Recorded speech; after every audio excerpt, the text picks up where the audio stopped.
अकोल्यातील मोठे श्रीराम मंदिर संस्थानच्या मालकीच्या रिधोरा येथील सुमारे 12 एकर जमिनीवर बेकायदेशीर ताबा मिळविण्याचा प्रयत्न होत असल्याचा आरोप समोर आला आहे।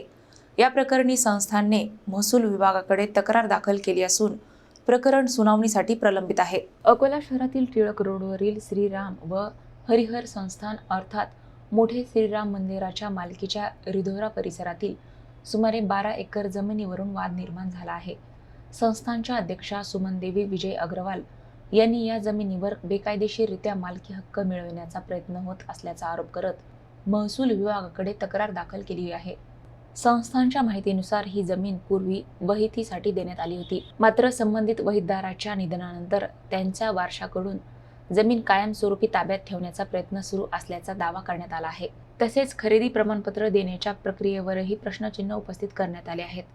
दरम्यान संस्थानाने या प्रकरणाची उच्चस्तरीय चौकशी करून संबंधितांवर कारवाईची मागणी केली आहे।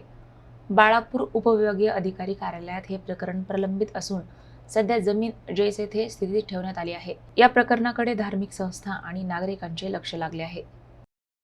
आम्ही जिल्हा अधिकारी मॅडम कडे जे शेतीचा वाद आहे 172 रिधोरा येथील 16 एकर 30 गुंठे याचा, तर ती शेत जमीन कैलास संपत इंगळे यांनी स्वतःच्या नावाने 7/12 स्वतःचं नाव घेऊन घेतलेलं आहे।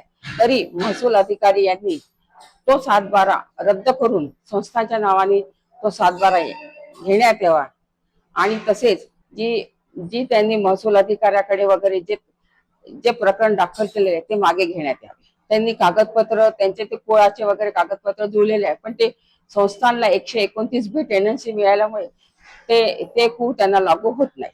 प्रशासनाकडे हीच मागणी आहे किंवा संस्थांची 172 सर्वे नंबरची जमीन संस्थानला परत मिळावी हीच विनंती आहे।